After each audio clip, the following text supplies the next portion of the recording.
اقبال پہلے شکوہ کی زبان کھولتے ہیں اور شکوہ میں وہ اپنے دکھڑے بیان کرتے. صفائے دہر سے باطل کو مٹایا ہم نے، نوع انسانی کو غلامی سے چھڑایا ہم نے، تیرے کعبے کو جبینوں سے بسایا ہم نے، تیرے قرآن کو سینوں سے لگایا ہم نے، پھر بھی ہم سے گلہ ہے کہ وفادار نہیں. ہم وفادار نہیں، تو بھی تو دلدار نہیں. لہجہ تلخ ہو گیا، فتویٰ متوجہ ہوا،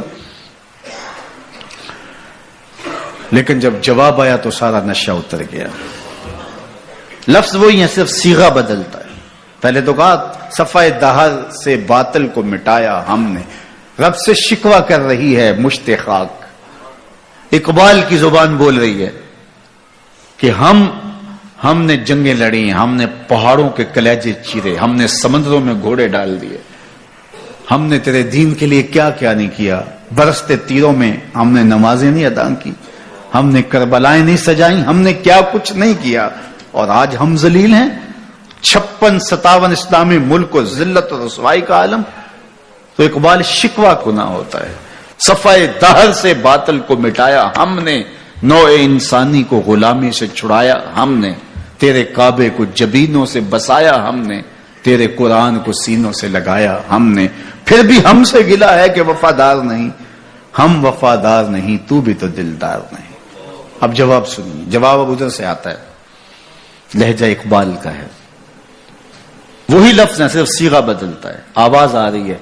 صفائے دہر سے باطل کو مٹایا کس نے، نوع انسانی کو غلامی سے چھڑایا کس نے، میرے کعبے کو جبینوں سے بسایا کس نے، میرے قرآن کو سینوں سے لگایا کس نے. تھے تو آبا وہ تمہارے ہی مگر تم کیا ہو، تھے تو آبا وہ تمہارے ہی مگر تم کیا ہو. ہاتھ پہ ہاتھ دھرے منتظر فردا ہو، ہر کوئی مست مئے ذوق تن آسانی ہے. تم مسلمان ہو یہ انداز مسلمانی، حیدری فقر ہے نئے دولت عثمانی ہے. تم کو اسلاف سے کیا نسبت روحانی ہے، وہ معزز تھے زمانے میں مسلمان ہو کر، تم خار ہوئے تارک قرآن ہو کر. کہا تم نے قرآن کو چھوڑ دیا ہوا ہے، عملاً چھوڑ دیا ہوا ہے. تم نے غلافوں میں لپیٹ کے تو رکھا، خوشبو تو اچھی سے اچھی لگائی، اونچے طاق پہ تم نے قرآن کو سجایا. سچ بتاؤ کبھی کھول کے دیکھا، سچ بتاؤ کبھی قرآن سے پوچھا میں زندگی کیسے گزاروں. بھیڑ بن جائے مشکل بن جائے تو مشاورت کرتے پھرتے ہو، کبھی وکیلوں سے پوچھتے ہو، کبھی ماہرین سے پوچھتے ہو، کبھی کسی سے پوچھتے ہو بتاؤ میں کیا کروں. کبھی قرآن سے بھی پوچھا میں کیا کروں، یہ مصیبت کیوں آئی میرے اوپر، قرآن تو بتا میری کوتاہی کیا تھی. پھر قرآن بتائے گا کہ تو نے رب کا دامن چھوڑا تو آج رسوا ہو رہا ہے. وَأَنْتُمُ الْعَالَوْنَ إِن كُنْتُم مُؤْمِنِينَ. آجا حضور کا غلام ہو جا، آج اس سے سر پہ عزتوں کا تاج رکھ دیتے ہیں. تو قرآن کی طرف اقبال نے بلایا اور ان کا سارا فکر و فلسفہ اس کے ارد گرد گھومتا ہے.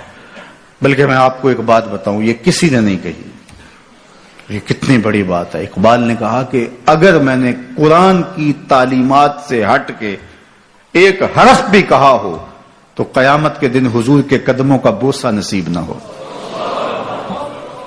حضور مجھے آپ کے قدموں کا بوسہ نصیب نہ ہو اگر آپ کے سینے پہ اتری ہوئی کتاب سے ہٹ کے کچھ کہا ہو. اقبال ہی کہہ سکتے ہیں. تو ساری زندگی اقبال کی فکر کا محور قرآن رہا. اس کتاب سے جڑو گے تو زندگی پا جاؤ گے.